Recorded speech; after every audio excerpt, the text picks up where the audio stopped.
Iwo Jima. How the U.S. Marine Corps changed the course of the war.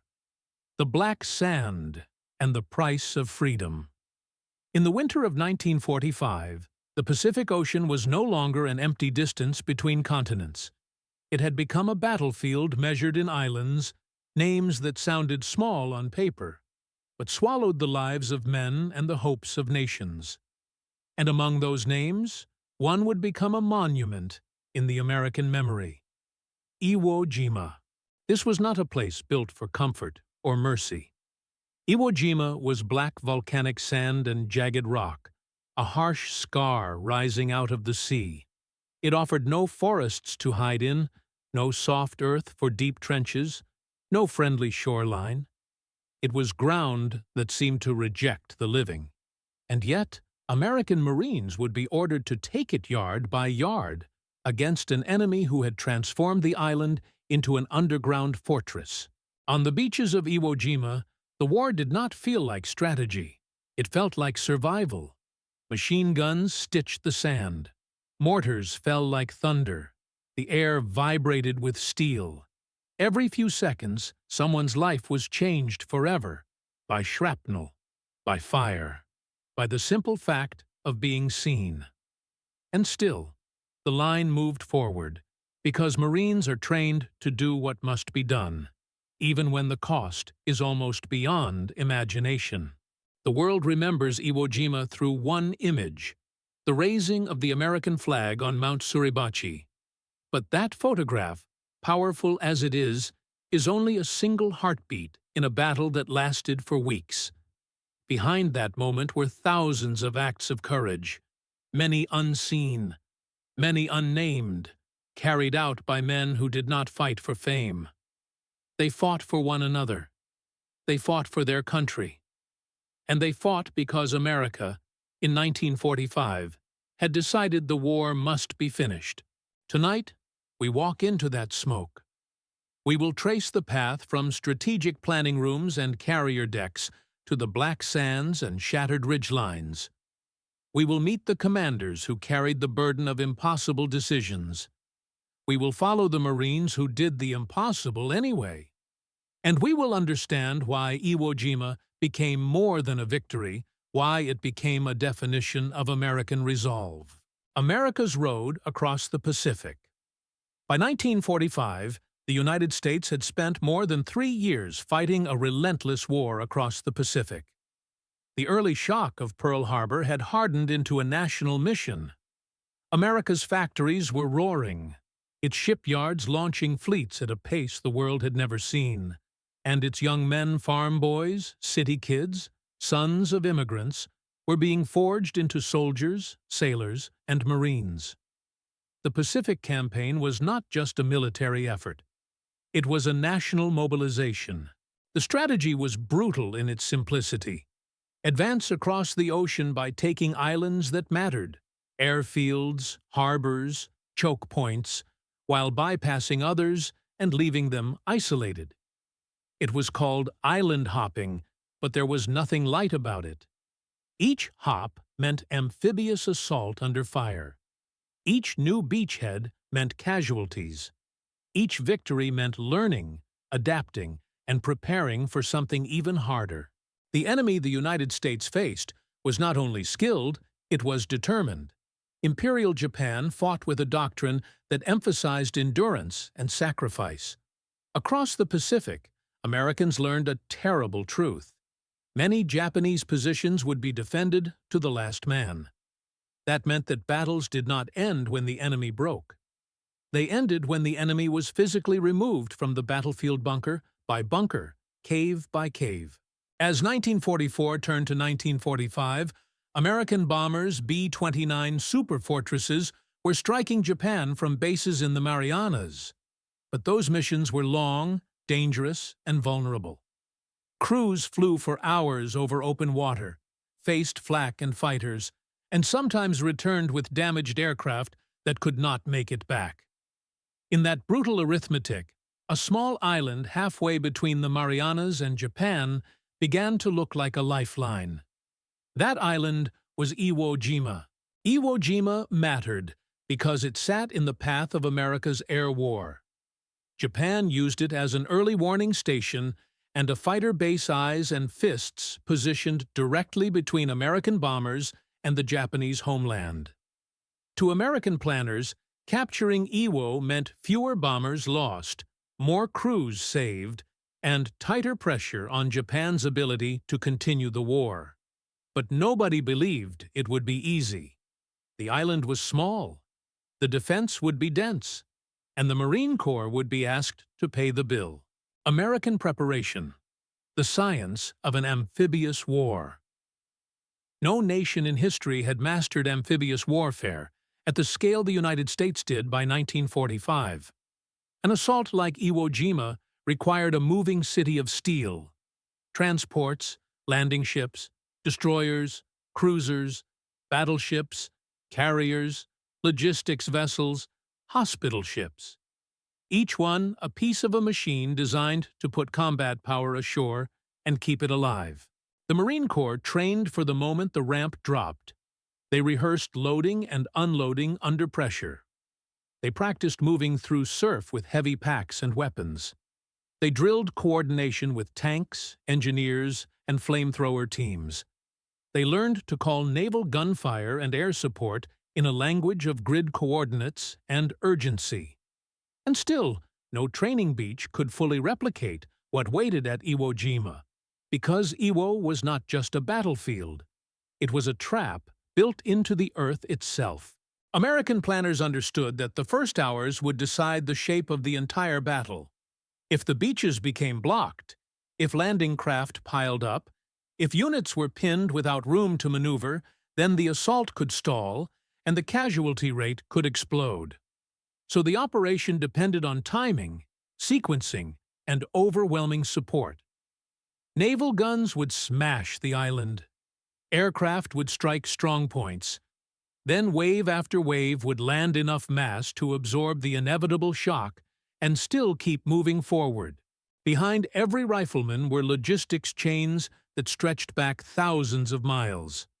Ammunition had to arrive continuously. Medical evacuation had to function under fire. Engineers needed bulldozers, fuel, steel matting, and tools to repair airfields.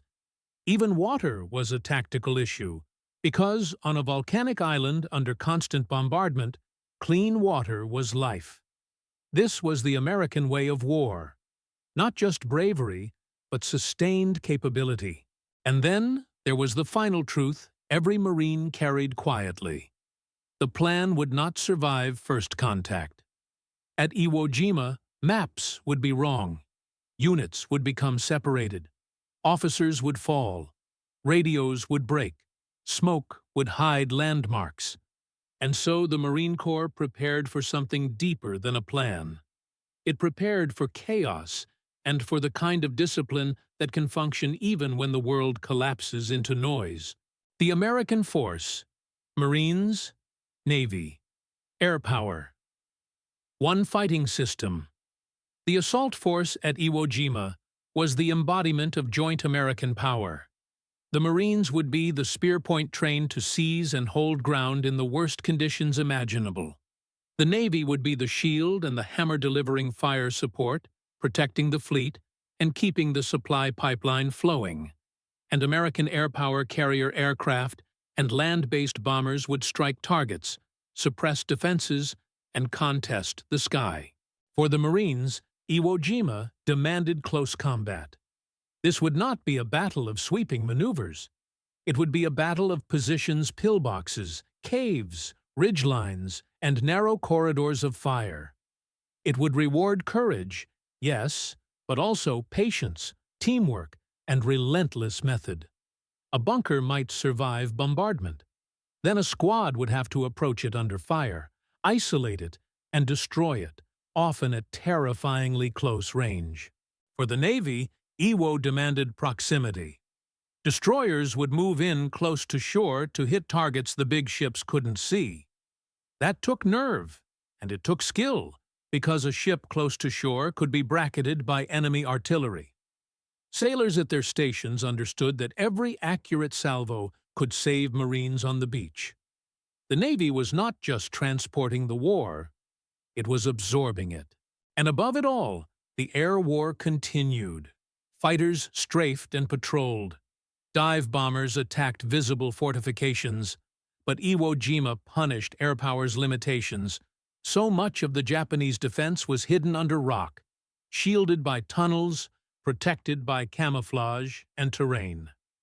The island's strongest weapons were often invisible until they fired. That meant air support had to be continuous and coordinated, responding to calls from Marines under fire, striking where the enemy revealed himself. American commanders and leadership. Decisions made in blood. At the top of the chain were admirals and generals who had learned the Pacific War the hard way, through casualties, through mistakes, through victories purchased at a price. They understood that an operation like Iwo Jima could not be improvised. It required precision, timing, and the ability to push resources into the fight even when the fight went worse than predicted. But on Iwo, leadership also meant something closer and more personal. It meant lieutenants and captains standing up under fire to point the way forward. It meant platoon sergeants dragging men out of exposed sand into cover.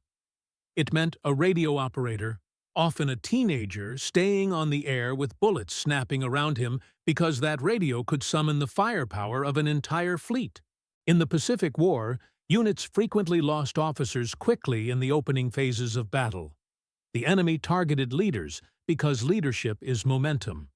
When an officer fell, a corporal might take command. When a squad leader went down, another Marine would pick up the responsibility without hesitation. This wasn't accidental. It was training. It was culture. It was the Marine Corps' belief that the mission continues, even when the mission costs everything. The battle. Phase by phase. Day by day. Phase 1. Pre-invasion bombardment. Break the surface. Before the first landing craft touched sand, Iwo Jima was pounded by American naval guns and airstrikes. From the decks of battleships, heavy shells arced toward the island in slow, terrifying rhythm. From carrier decks, aircraft lifted into a sky already thick with smoke. Explosions walked across ridges. Dust rose like storm clouds. To observers, it looked like nothing could survive. But Iwo Jima was built to survive exactly this. The Japanese defenses were not primarily on the surface. They were underneath it, tunnels connecting firing points, protected chambers stocked with ammunition, concealed exits that allowed defenders to appear, fire, and vanish. Shells could crater rock and sand, but unless a direct hit sealed a tunnel or crushed a position, the defenders could wait it out. The bombardment was necessary, but it could never be enough by itself. The purpose of the bombardment was also psychological and tactical. Disrupt communications, force defenders to keep their heads down, and, most importantly, reveal firing positions. The moment a battery fired, it betrayed itself. And once betrayed, it could be targeted by naval guns, aircraft, or both. This was a deadly chess game played at artillery range, where each side tried to make the other show a piece. Phase 2. D-Day Landing. The Black Beach. When the Marines went in, the invasion fleet filled the horizon. Landing craft moved in lines, riding swells, packed with men and equipment. Inside those boats, Marines sat shoulder to shoulder. Many were silent. Some prayed. Others checked weapons again and again, not because the rifle would change, but because the act of checking gave the hands something to do while the mind wrestled with the unknown. The first wave hit the beach and began moving inland, but the sand fought them. Black volcanic grains shifted underfoot, stealing traction. Heavy packs and ammunition sank into the surface. Vehicles bogged down. The island's very ground became an enemy. And as Marines struggled forward, the Japanese defense held fire waiting, measuring, letting the beach fill with targets. Then the trap closed. Machine guns opened in disciplined bursts. Mortars fell into crowded zones. Artillery slammed into the sand, turning it into fountains of black grit and steel fragments. Men dove into shallow scrapes that barely qualified as cover. Landing craft continued to arrive because the invasion could not pause. The beach became a killing ground, not because Marines lacked courage, but because the defense was designed to slaughter courage. And yet, slowly, painfully, the Marines began to push off the sand. They formed small groups around leaders. They identified a bunker, then the next. They used smoke. They called for naval gunfire. They crawled, sprinted, fell, and rose again. The rule was simple. Stay still, and you die. Move forward, and you might live. This was the raw, unforgiving logic of amphibious assault at its worst, and the Marines did not break. Phase 3. Mount Suribachi. The Eye of the Island. Mount Suribachi dominated the southern end of Iwo Jima like a watchtower. As long as it remained in Japanese hands, it threatened every movement on the beaches below. Observers and gunners on the mountain could direct fire with deadly accuracy. Suribachi had to be taken not for symbolism, but for survival. The assault on Suribachi was an ugly, intimate fight. The Japanese used caves and tunnels like arteries moving unseen, reinforcing threatened points, launching ambushes, then disappearing back into rock. Marines advanced with flamethrowers and demolition charges because bullets alone often could not reach an enemy protected by stone. This was not glorious warfare. It was warfare at touching distance, where a single grenade could decide a minute, and a minute could decide a life. When the flag was raised on Suribachi, Marines below saw it and cheered, not because the war was over, but because it proved something. That even on the most hostile ground imaginable, the American advance could not be stopped forever. That flag became a beacon of perseverance. But the truth was harsh. The bloodiest fighting still lay ahead, in the northern ridges where the island's defenses were strongest. Phase 4. The Northern Fortress. Ridgelines of fire. North of Suribachi, the battle hardened into a grinding campaign against fortified lines. Here, the Japanese defense was deeper, more interconnected, and more lethal. Positions were arranged to create overlapping fields of fire, so that if a Marine advanced toward one bunker, another bunker could hit him from the side. The terrain offered the enemy cover and concealment in equal measure. This was the reality. The Marines had to destroy Iwo Jima's defenses like a craftsman breaking a locked door, first the hinges, then the frame, then the bolts. A typical fight might begin with a squad pinned down by a machine gun. A platoon leader would try to maneuver a team to the flank. Engineers might crawl forward with explosives. A tank might be called up to fire directly into an embrasure. Naval gunfire might crash into a ridge. And only then, after all of that, would the Marines advance a few yards. Tanks were essential, but vulnerable. The sand could bog them down, craters could trap them, and close-range enemy attacks could turn steel into a furnace. That meant tank crews and infantry had to operate as a single organism. Marines protecting tanks from close threats, tanks providing firepower that Marines could not match. When that teamwork worked, it saved lives. When it failed, even briefly, the battlefield punished everyone involved. And in the middle of it all moved the Corpsman Navy medics, attached to Marine units men who ran toward the wounded while others were forced to hug the ground. On Iwo Jima, a corpsman's courage was measured in steps. Each step into open fire to reach a wounded Marine was a decision to risk everything for someone else. Their work was not abstract. It was hands covered in blood. bandages under bullets, whispered encouragement in shell holes. At night, the island did not rest. Darkness brought a different terror. Infiltration, sudden attacks, the eerie silence before movement. Marines held defensive lines exhausted, dirty, dehydrated, listening for footsteps, watching for shadows. Flares turned the night sky into a harsh, white stage. In those hours, discipline was everything. A unit that panicked could fire on its own. A unit that stayed steady could survive the night and continue the fight at dawn. American acts of heroism. Real courage in real time. On Iwo Jima, heroism was not rare. It was routine. It was the squad leader who stood up to point the way forward because someone had to. It was the machine gun crew that kept firing until the barrel smoked and the position was nearly overrun. It was the Marine who crawled across open ground to bring ammunition to a pinned-down unit. These were not gestures for history books. They were actions taken because the men around them would die without them.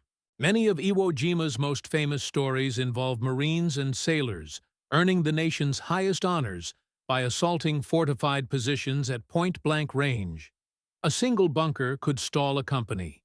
A single hidden machine gun could cut down multiple waves.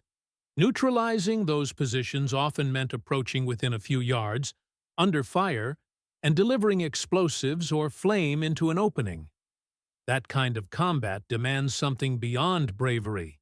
It demands a willingness to accept death as a possibility and continue forward anyway. There were also moments of instant, life-altering sacrifice, when a Marine saw danger fall among his friends and reacted without time to think, choosing others over himself. Those moments cannot be explained by tactics alone. They come from a bond forged by training, hardship, and shared purpose. They come from a belief that your life matters, but your team matters more. That bond was one of America's most powerful weapons on Iwo Jima. Heroism was also endurance. It was holding a line for hours while under mortar fire. It was staying awake for days because sleep might mean death. It was continuing to fight with blistered hands, cracked lips, and empty stomachs because the mission demanded it. Iwo Jima was not a single moment of courage. It was weeks of courage repeated until it became the only way to live. Intelligence and reconnaissance. Seeing the invisible. Before the first Marine landed, American intelligence worked to understand Iwo Jima's terrain and defenses. Aerial reconnaissance provided photographs, measurements, and target identification.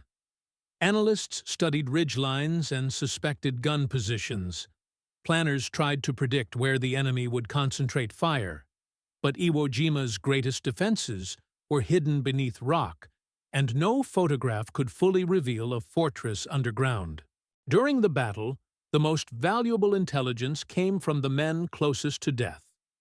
Forward observers, scouts, engineers, and squad leaders who identified muzzle flashes, bunker openings, and hidden corridors of fire. A single observed firing slit could trigger a chain reaction. Naval gunfire, airstrikes, tank fire, infantry assault designed to crush that position before it could kill more Americans.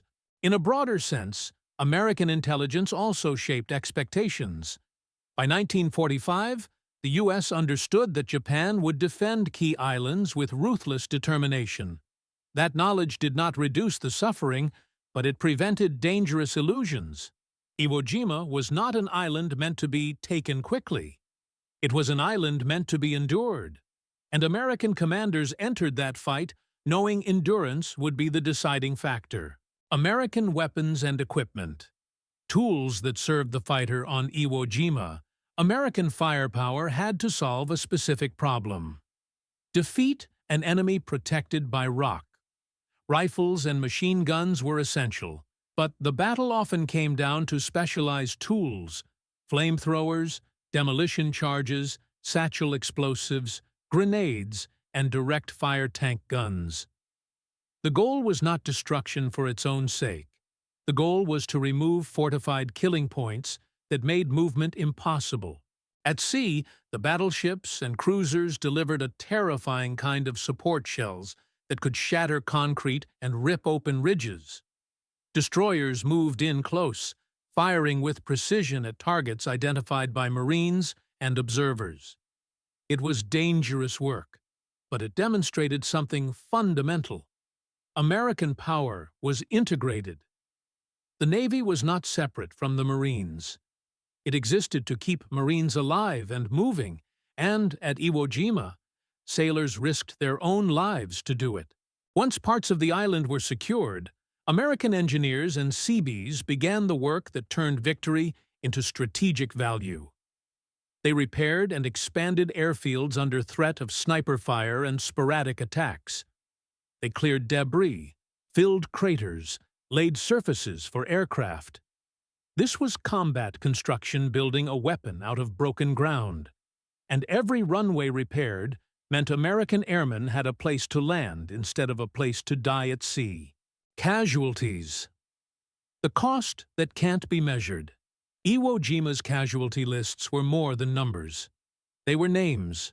They were families. They were letters that would never be answered. They were empty bunks on transport ships and quiet moments after battle when survivors realized who was missing. The Marine Corps has always been proud, but it has also always understood that pride does not cancel grief. On Iwo, pride and grief marched side by side. Medical evacuation became a constant race. Corpsmen stabilized men under fire. Stretcher-bearers carried the wounded across exposed ground. Landing craft ferried casualties to hospital ships where surgeons worked without pause. The system was heroic in itself because it meant refusing to accept the battlefield's indifference. It meant declaring, again and again, an American life is worth fighting for, even after the bullet hits. The enemy's losses were also enormous, shaped by a doctrine that emphasized fighting to the death rather than surrender. That reality made the battle even more punishing because it meant many positions had to be physically destroyed. This was the nightmare of Iwo Jima. Victory required not just winning a fight, but systematically dismantling an entire fortress, one strong point at a time. Impact on the war. Why this island mattered. When Iwo Jima was secured and the airfields became operational, the island began paying strategic dividends immediately. Fighters could escort bombers more effectively. Search and rescue operations gained a forward base. And damaged aircraft, especially B-29s, had a place to make emergency landings. In an air war measured in miles and minutes, Iwo Jima became the difference between life and death for many American crews. But the island's impact was also psychological. Each captured base tightened the noose around Japan's ability to continue the war. Each new airfield increased the tempo of operations. Each step forward signaled something unmistakable. The United States was not slowing down. America was closing in. And by early 1945, momentum industrial, naval, aerial was a force Japan could not match. Historical and moral meaning for America. Iwo Jima became a symbol, not because it was easy, but because it was hard. In American history, the battles we remember most deeply are often the ones that demanded the most. Iwo Jima stands as a reminder that freedom is not guaranteed by words. It is secured by people willing to carry it on their shoulders through fire. It also stands as a warning against forgetting the cost. The triumph of the flag must never erase the sacrifice beneath it. The moral lesson of Iwo Jima is not war is glorious. The moral lesson is that when war becomes unavoidable, ordinary Americans can rise to extraordinary endurance, and that their courage deserves lifelong respect, not momentary applause. Legacy and memory. What endures after the guns fall silent. The photograph of the flag raising became one of the most recognized images in American history because it captures a truth. The American war effort was collective. No single man wins a campaign like Iwo Jima.